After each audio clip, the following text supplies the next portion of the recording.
Seigneur soit avec vous. Proclamation de la bonne nouvelle de Jésus-Christ selon saint Luc.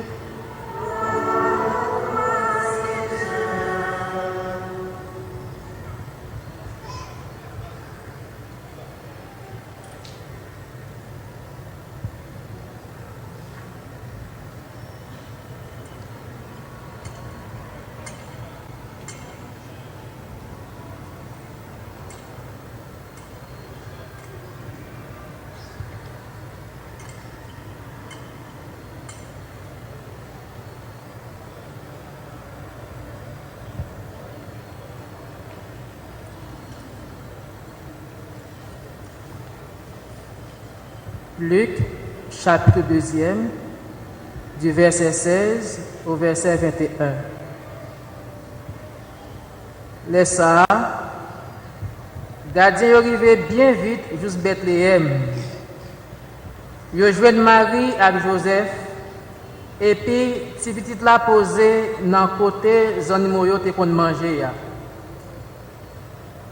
Le yo ça yo annoncé parole là, yo te dit au sujet de petit ça.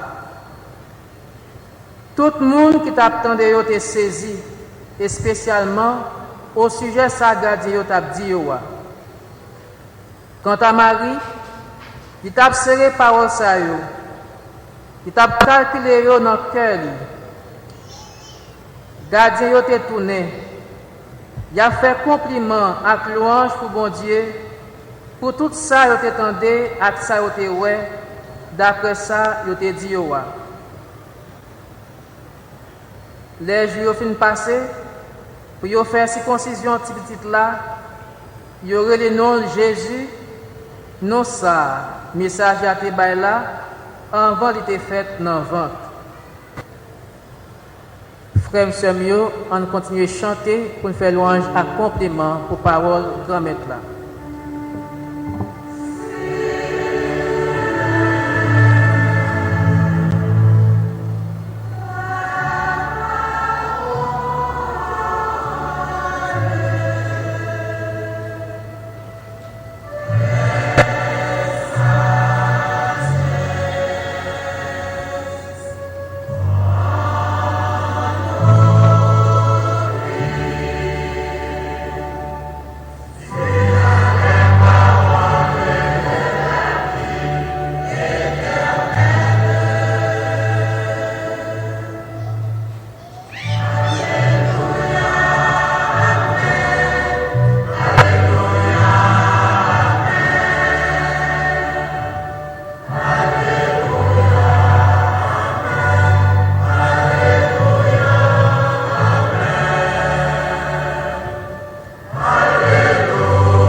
Excellence, Monsieur le Président de la République, Madame la Première Dame, Excellence, Monsieur le Premier ministre, Mesdames, Messieurs les ministres des différents départements ministériels, Messieurs les secrétaires d'État, Excellence, Monseigneur le nonce apostolique, Monseigneur le vicaire général, Messeigneurs les vicaires épiscopaux, Mesdames, Messieurs les membres du corps diplomatique et du corps consulaire, honorables sénateurs et députés, Mesdames, Messieurs les représentants des grands corps de l'État, Monsieur le maire des Gonaïves, autorités civiles, judiciaires et policières, notables de la cité, révérends pères, frères et sœurs dans la vie consacrée, chers fidèles diocésains, frères et sœurs dans le Christ. En ce 1er janvier 2014, nous sommes rassemblés dans l'enceinte de cette cathédrale du souvenir des Gonaïves pour célébrer l'Eucharistie à l'occasion d'un triple événement. La fête de Sainte Marie, Mère de Dieu, le 210e anniversaire de notre indépendance et la journée mondiale de la paix. Chers frères et sœurs, aujourd'hui, nous célébrons en effet la maternité virginale de Marie. En adorant dans l'enfant de Bethléem le Fils de Dieu fait homme, nous reconnaissons que Marie est la mère de Dieu. Elle est l'icône de la nouvelle créature, l'icône de l'humanité illuminée par la grâce du Christ. Par son fiat, son oui libre à l'ange Gabriel, elle devint féconde. L'humanité fécondée par la grâce de Dieu grandit dans ses convictions et ses capacités. Nous te saluons, Mère très sainte. Tu as mis au monde le roi qui gouverne le ciel et la terre pour les siècles sans fin.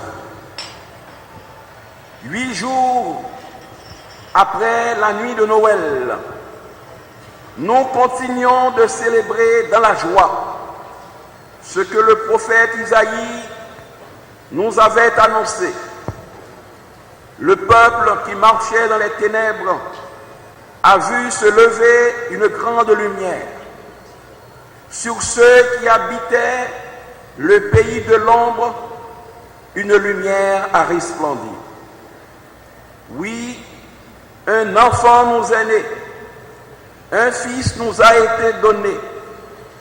L'insigne du pouvoir est sur son épaule. On proclame son nom, conseiller merveilleux, Dieu fort, Père à jamais, Prince de la paix. Chers frères et sœurs, avec cet enfant de Bethléem, le Verbe incarné, la lumière a désormais brillé sur notre terre. Tout le monde l'a vu. Aussi, célébrons-nous aujourd'hui avec un sentiment de gratitude ce grand mystère. L'invisible est désormais vu, l'intouchable est touché, l'inconnaissable est connu, l'intemporel est entré dans le temps. Le premier souhait que je voudrais vous formuler en ce jour mémorable du 210e anniversaire de notre indépendance est la paix. Cœur posé, shalom. Que la paix du Seigneur soit toujours avec vous. Et en tant qu'évêque des Gonaïves, j'implore sur vous tous la bénédiction du Seigneur. D'abord sur le président de la République, sur la première dame, sur le premier ministre, sur les responsables du pays, sur les membres du gouvernement, sur tous nos fidèles diocésains et sur le peuple haïtien tout.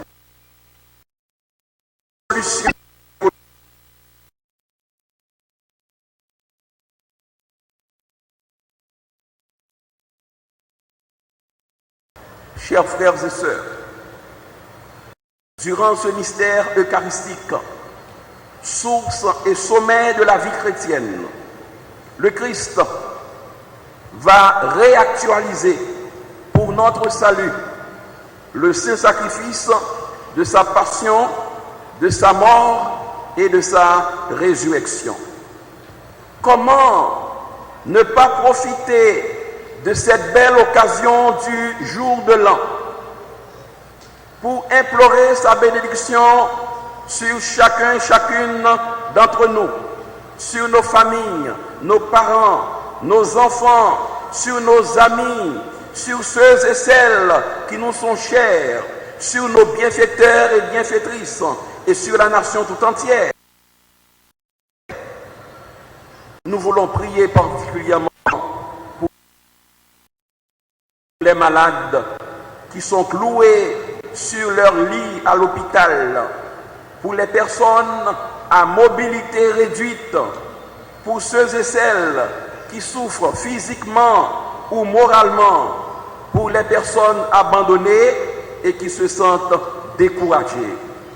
Nous prions aussi pour ceux qui sont frappés par des épreuves de la vie et plus particulièrement ceux et celles qui sont touchés par les calamités, spécialement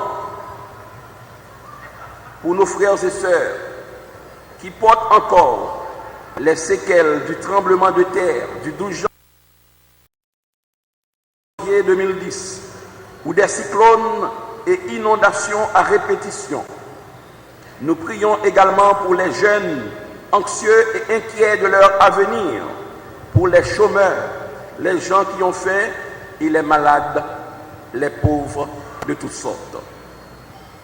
Frères et sœurs bien-aimés, dès le début de notre indépendance, les familles haïtiennes ont tenu à ce grand rendez-vous du premier jour de l'an pour en faire un jour de prière, un jour de méditation, de retrouvailles familiales, un jour de fête avec les membres de la famille et avec des amis.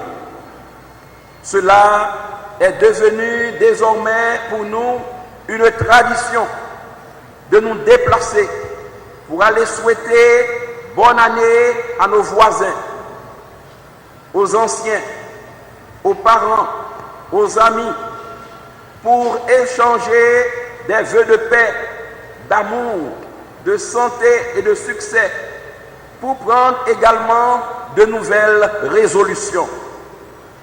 Des institutions, des responsables au plus haut niveau ont aussi adopté cette bonne habitude pour faire de ce moment un jour d'évaluation et de réflexion en profondeur, pour voir où est-ce qu'on est rendu dans ses responsabilités, dans les résolutions qu'on avait prises, afin de déboucher non seulement sur de nouvelles dispositions, mais aussi pour pouvoir regarder l'avenir avec beaucoup plus de sérénité, plus de perspectives porteuses de futurs prometteurs, avec plus d'espérance, de détermination et d'audace.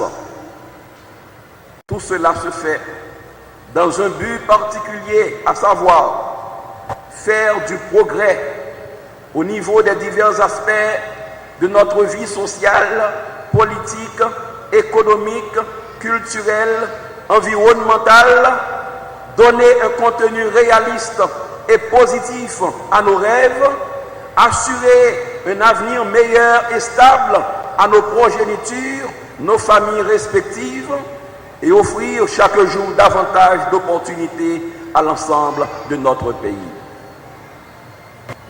Chers frères et sœurs, aujourd'hui, disons-nous, est un jour de prière et de méditation. Nous trouvons donc dans l'enceinte de cette cathédrale du souvenir des Gonaïves pour prier en effet, pour célébrer un grand mystère, la messe, l'Eucharistie. Le Christ Jésus lui-même, le Verbe incarné, l'homme Dieu, va réactualiser pour notre rédemption son saint sacrifice du calvaire. D'ici quelques instants, il sera substantiellement présent au milieu de nous par son corps et son sang donnés en nourriture pour que nous ayons la vie de Dieu en abondance. En effet, c'est dans l'Eucharistie que nous sommes venus puiser pour vivre notre vie d'homme et de baptiser de façon cohérente. L'expérience de ce grand mystère nous fait comprendre que c'est dans l'Eucharistie que nous trouvons l'inspiration, la force, le courage et la détermination pour nous engager dans un vrai processus de changement d'être et d'attitude en vue de vivre notre vocation de fils et de filles de Dieu, de mener à bien les engagements que nous avons pris et de travailler pour le bien-être de notre peuple, de ceux et celles qui nous ont été confiés. C'est dans l'Eucharistie également que les chrétiens viennent puiser pour devenir des disciples missionnaires remplis de zèle, remplis d'enthousiasme, convaincus, convaincants, audacieux et remplis d'amour et de ferveur, pour annoncer avec courage Jésus-Christ, pain de vie pour un monde nouveau, pour insister à temps et à contre-temps à proclamer que Jésus-Christ est vraiment le chemin, la vérité et la vie, et que l'humanité ne va nulle part sans lui. 1er janvier 2014, jour de retrouvailles familiales. Chers frères et sœurs, nous admettons tous que le 1er janvier est un jour de convivialité et de retrouvailles familiales. Les Haïtiens, les Haïtiennes, pauvres ou riches, laissent leurs activités habituelles pour faire le déplacement de l'étranger en Haïti ou à travers le pays, sillonnant monts et vallées, traversant plaines et rivières, à pied, à cheval, à dos d'âne, en transport public ou privé. Ils sont contents et même satisfaits de consentir ces efforts pour prendre un bain familial, pour vivre et partager un moment d'intimité et d'affection avec les membres de leur famille, avec leurs amis, leurs voisins et voisines. Ils sont contents d'avoir mangé la soupe au giromo. En effet, l'expérience révèle que nous portons comme peuple en nous le sens de la famille qui se manifeste de diverses manières, en solidarité, en partage et en des gestes de communion et de participation. Ils veulent vivre une vraie fraternité. Et le pape François, dans son message vibrant pour la célébration de la Journée mondiale de la paix, affirme clairement que la fraternité est fondement et route pour la paix. Dans le cœur de chaque homme et de chaque femme habite en effet le désir d'une vie pleine à laquelle appartient une soif irrépressible de fraternité qui pousse vers la communion avec les autres, en qui nous ne trouvons pas des ennemis ou des concurrents, mais des frères à accueillir et à embrasser. En effet, la fraternité est une dimension essentielle de l'homme qui est un être relationnel. La vive conscience d'être en relation nous amène à voir et à traiter chaque personne comme une vraie sœur, un vrai frère. Sans cela, la construction d'une société juste, d'une paix solide et durable devient impossible. Et il faut immédiatement rappeler que la fraternité commence habituellement à s'apprendre au sein de la famille, surtout grâce au rôle responsable et complémentaire de tous ses membres, en particulier du père et de la mère. Chers frères et sœurs, nous venons justement de parler de la famille. Et il est donc heureux que ce premier jour de l'an soit un jour de retrouvailles familiales. Il nous donne l'occasion de revenir sur le rôle combien important et fondamental que joue la famille.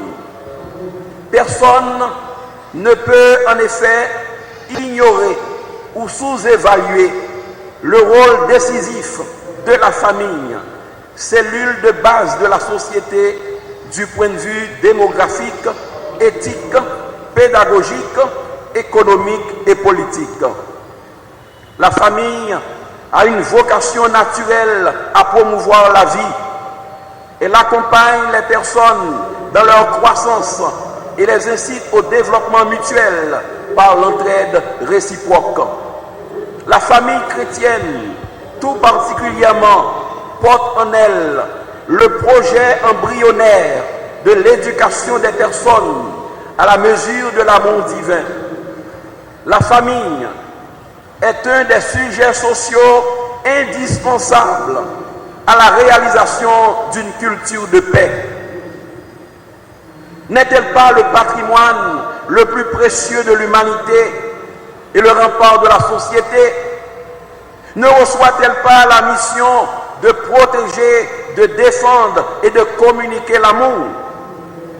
La famille, pour les gens qui savent bien discerner, est la source principale d'où doit émerger une nouvelle culture, une nouvelle mentalité favorisant une nouvelle vision de l'homme, du pays, un nouveau comportement, appelant de nouvelles structures sociales, politiques et économiques, de nouveaux rapports sociaux plus justes, plus humains, plus évangéliques entre nous les Haïtiens, un nouveau modèle de société respectueux de la personne humaine et du droit de tous, et plus particulièrement des pauvres de toutes sortes, des blessés de la vie et des exclus.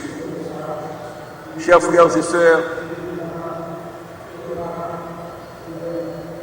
vous conviendrez avec moi cependant que cette institution divine est aujourd'hui menacée et fragilisée par une dégradation galopante tant au niveau des coutumes, des mœurs et des traditions qu'au niveau des valeurs fondamentales liées à la morale, à l'éthique, à la culture, à l'éducation, au civisme et à la religion.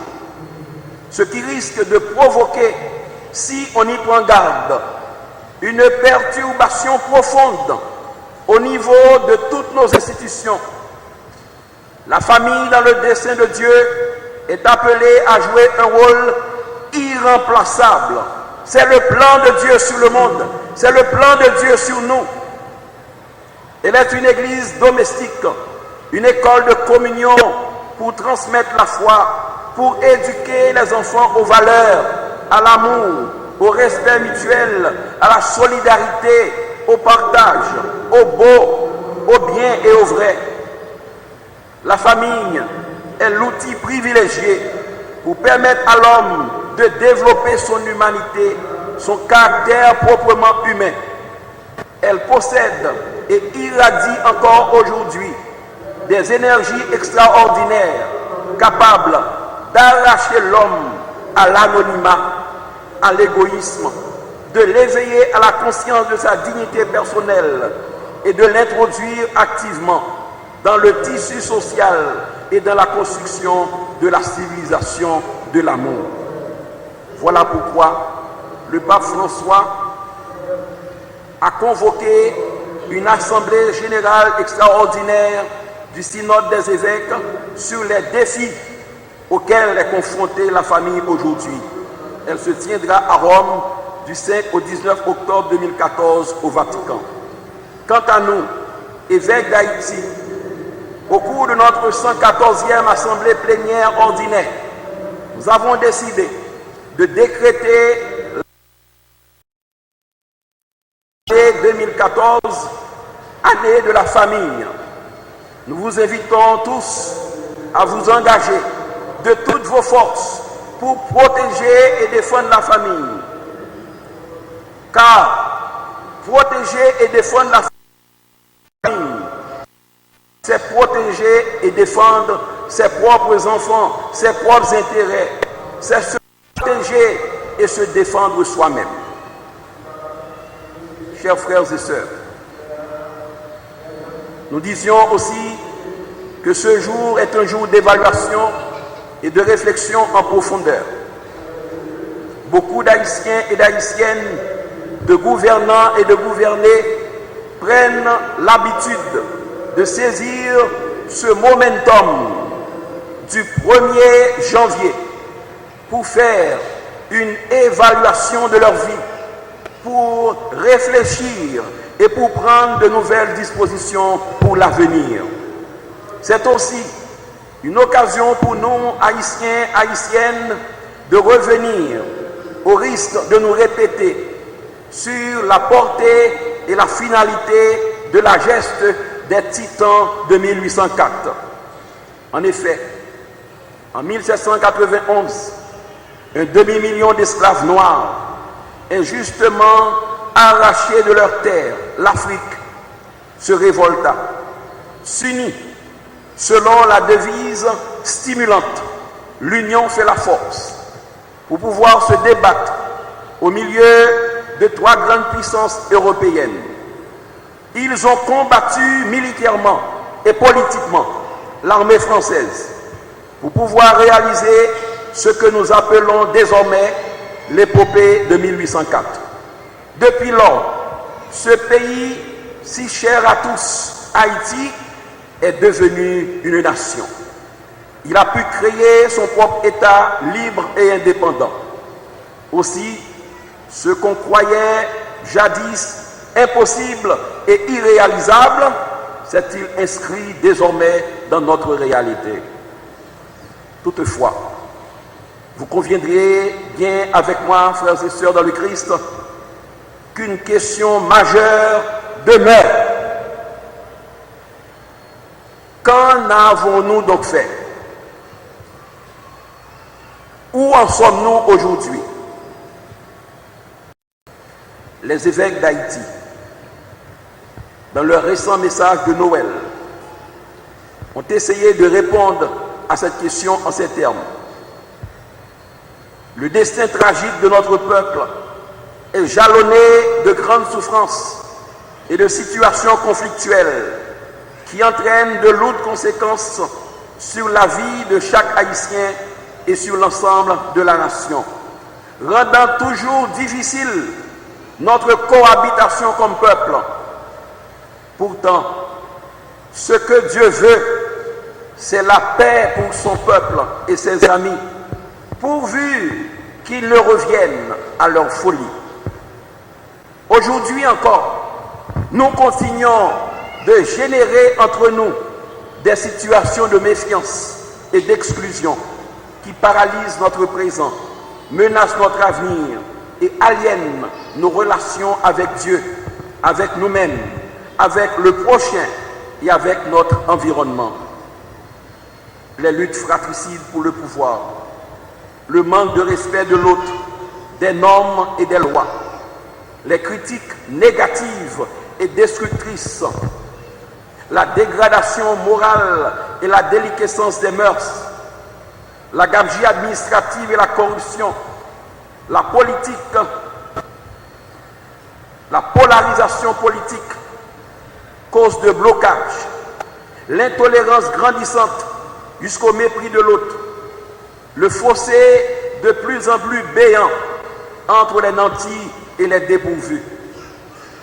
L'enfant de Noël a connu lui aussi ces conditions déshumanisantes et aliénantes. Mais cet enfant de Noël les a assumés et transformés pour nous montrer comment nous devons à notre tour changer la méfiance en confiance et l'exclusion en intégration fraternelle. L'enfant de Noël qui n'a eu comme abri qu'une étable et pour berceau une mangeoire se fait désormais solidaire des enfants de notre pays abandonnés à eux-mêmes ou non scolarisés, des jeunes incertains de leur avenir, des vieillards sans protection sociale, des pays sans terre ni encadrement, des personnes sans logis, des familles en détresse et des femmes seules privées de secours. L'enfant de Noël a été victime de menaces et d'exclusion. Marie et Joseph ont dû fuir avec lui en Égypte. Et comme lui, beaucoup de familles haïtiennes continuent de fuir en affrontant les mers au péril de leur vie, traversant des frontières en essuyant l'humiliation, le rejet, l'exclusion et même la négation de leurs droits les plus élémentaires. Dans leur expatriation en quête de mieux-être, elles trouvent la maltraitance, l'avilissement, la xénophobie et même la mort. Frères et sœurs dans le Christ, nous avons une tâche à accomplir: reconstruire notre pays.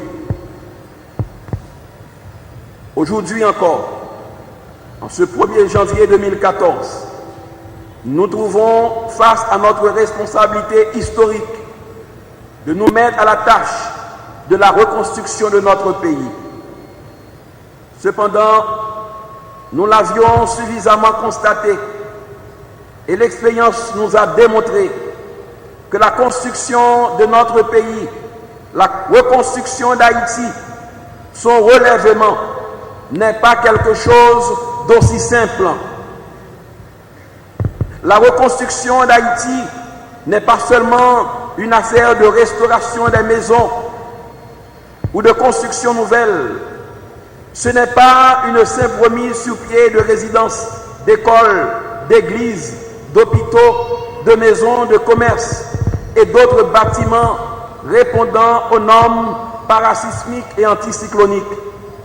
Même si cela est très important, urgent et nécessaire, elle n'est pas seulement une initiative des pouvoirs publics associés à la société civile et à la communauté internationale pour un meilleur aménagement de la capitale et des régions de la province en vue d'une maîtrise plus rationnelle de la nature et de l'espace haïtien. Nous avons à prendre conscience que chacun de nous a sa part de responsabilité dans la situation qui est la nôtre aujourd'hui. Chacun de nous doit apprendre à mieux gérer la chose publique et à travailler pour le bien commun. Nous sommes devant une situation spéciale qui exige des mesures exceptionnelles et un certain dépassement de la part des principaux acteurs de la société politique et de la société civile en vue de trouver une solution définitive aux problèmes de notre pays. Et on ne pourra rien résoudre si on ne place pas au premier plan le bien commun et les intérêts supérieurs de la nation. S'il n'y a pas de changement dans nos attitudes et nos comportements, le pays risque de s'en aller tout droit vers une catastrophe qui transformera tous les acteurs en perdants. Et personne frères et sœurs, n'a intérêt à ce que cela arrive. Nous aimons trop notre pays. Heureusement, il y a une prise de conscience de plus en plus grande qui nous porte à comprendre que le problème haïtien, en plus d'être ce qu'il est un problème d'homme et qu'il nous faut nous asseoir dans le respect et dans le dialogue sincère pour résoudre entre nous nos problèmes. En effet, nous l'avions déjà souligné et nous le soulignons à nouveau. L'homme haïtien doit renaître. Et l'homme haïtien renaîtra. L'homme haïtien doit se renouveler. Il se renouvellera. L'homme haïtien doit se remettre comme dans un moule pour devenir un homme nouveau, animé par l'amour, la justice, l'harmonie, la paix, le partage, la fraternité et l'entraide. Mais pour ce faire, chacun doit apporter sa pierre. Nous commençons à comprendre que tous les fils et les filles de la nation sont invités à se mettre ensemble pour entrer dans une dynamique de dialogue, de négociation patiente, de concertation faite d'ouverture, de patience, de tolérance, de respect, devant conduire à un consensus sincère, loyal et inspirant confiance, qui doit vraiment aider ce peuple crucifié à trouver un avenir meilleur. Les évêques d'Haïti tentent encore de répondre. D'abord, les dirigeants, à qui il a confié un mandat, qu'ils soient des hommes et des femmes intègres, crédibles, aimant passionnément leur pays. Les responsables religieux, qu'ils soient des guides spirituels sûrs, des artisans de paix, des personnes moralement intègres, capables d'éduquer la conscience du peuple. Les leaders des partis, qu'ils se rappellent que la politique est avant tout un engagement pour la justice et la paix, une recherche désintéressée du bien commun. Les intellectuels, les professionnels, les entrepreneurs, qu'ils mettent leurs capacités multiples et variées au service de la population. Les fonctionnaires et les cadres sur lesquels repose l'administration publique et privée, qu'ils se montrent justes et honnêtes dans l'accomplissement de leurs tâches. Les paysans, les ouvriers et les salariés qui portent sur leurs frêles épaules la production nationale, qu'ils s'organisent davantage pour accomplir dans la dignité leurs tâches quotidiennes. Les hommes et les femmes du peuple, fils et filles de cette terre, qu'ils sachent que le pays a besoin d'eux pour s'engager ensemble sur le chemin de la reconstruction par le dialogue, le consensus et la réconciliation. Chers frères et sœurs, nous avons devant nous ce devoir de poursuivre les efforts qui ont été entamés. Il y a heureusement des efforts qui se font. Il faut être réaliste et utiliser la politique des petits pas. Il y a des signes d'espoir dans notre pays.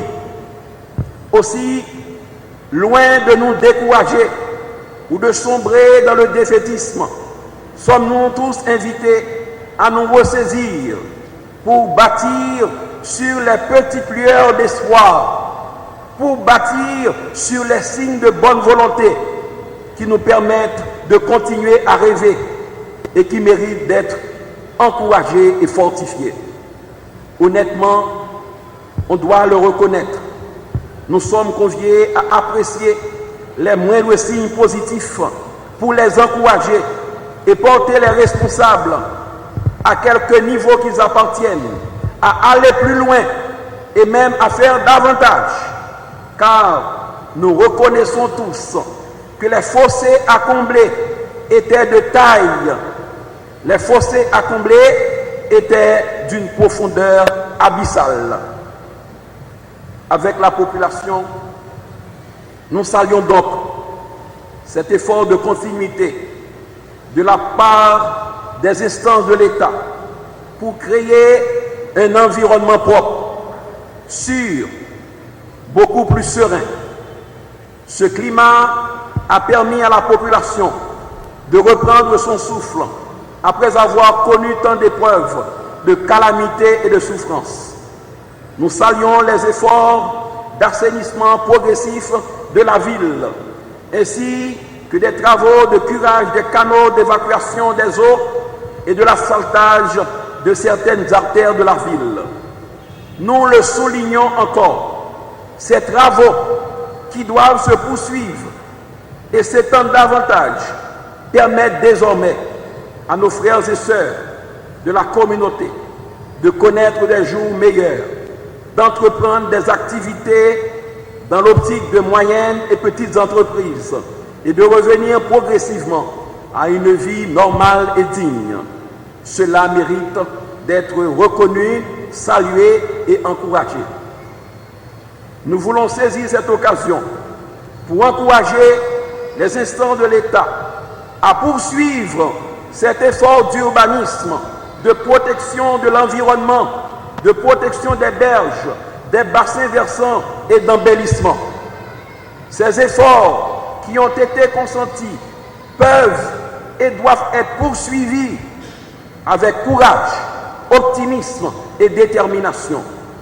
Nous le répétons encore, le peuple a besoin de se mettre au travail, car désormais, nous avons besoin de créer des jobs, des emplois, des opportunités pour les jeunes, pour les chômeurs, pour les pères et mères de famille. La vie est chère, il faut encourager l'agriculture, la production locale, les petites et moyennes entreprises de production et de transformation. Il nous faut créer de la richesse, car, nous le disons à nouveau, notre vente ne doit pas dépendre constamment de l'extérieur. Nous importons trop de marchandises, nous gaspillons trop notre argent et nous exportons trop peu. Nous avons à prendre des mesures courageuses pour arriver désormais à nous protéger et protéger notre population qui compte tant sur nous, qui compte tant sur ses fils, sur tous les élites de ce pays. Notre rêve au fond, frères et sœurs dans le Christ, qui est dans le même temps notre grand souhait, en ce premier jour de janvier 2014, est de voir enfin notre cher Haïti se redresser et se mettre progressivement sur les rails de façon, cette fois-ci, irréversible. Monsieur le Président de la République, Madame la Première Dame, Monsieur le Premier ministre, chers membres du gouvernement et des grands corps de l'État, frères et sœurs dans le Christ, en ce jour combien mémorable et évocateur pour nous tous, je voudrais vous saluer du plus profond de mon cœur et vous formuler mes vœux de santé, de paix, de courage et de persévérance dans l'effort. La nouvelle Haïti dont nous rêvons tous ne sera pas un cadeau. L'expérience nous l'a démontré et nous l'a appris. La nouvelle Haïti dont nous rêvons tous sera le fruit des efforts conjugués de tous indistinctement. Chacun, chacune, nous avons notre pierre à apporter dans la reconstruction de notre pays. Par conséquent, avançons au large. Ne cédons pas au découragement dû aux difficultés, aux incompréhensions de toutes sortes, au sacrifice à consentir. Courage, ne renonçons pas à l'œuvre entamée. Avançons en toute confiance, en travaillant pour l'amour, en travaillant par amour, en travaillant pour le bien de notre frère, de notre sœur. Le Seigneur est avec nous et la providence nous accompagnera. Chers frères et sœurs, en cette merveilleuse époque des fêtes de Noël et de fin d'année, je voudrais vous redire toute mon affection. J'envoie une bénédiction spéciale aux malades, aux pauvres, aux blessés de la vie, aux jeunes et à tous ceux et celles qui se sentent abandonnés ou éprouvés en cette saison de fête et qui ont besoin du réconfort et de la consolation. Tout en vous reformulant mes vœux de paix, de santé, de courage, d'espérance et d'amour, je demande à Dieu de vous combler de ses bienfaits tout au long de cette nouvelle année 2014. Et maintenant, tournons nos regards vers Marie, la Mère de Dieu. Remettons-lui nos familles et notre pays. Elle sait quoi faire. Elle sait comment nous accompagner et nous protéger. Ô Marie, Reine de la paix, aide-nous à comprendre que la paix primordiale que nous devons atteindre est celle du cœur libéré du péché, et fait qu'ainsi purifiés, nous puissions nous aussi devenir des constructeurs de paix, afin que la cité de l'homme puisse se transformer en chantier laborieux où se réalise le salut du Christ, ton Fils, qui est la paix véritable et durable. Au nom du Père et du Fils et du Saint-Esprit.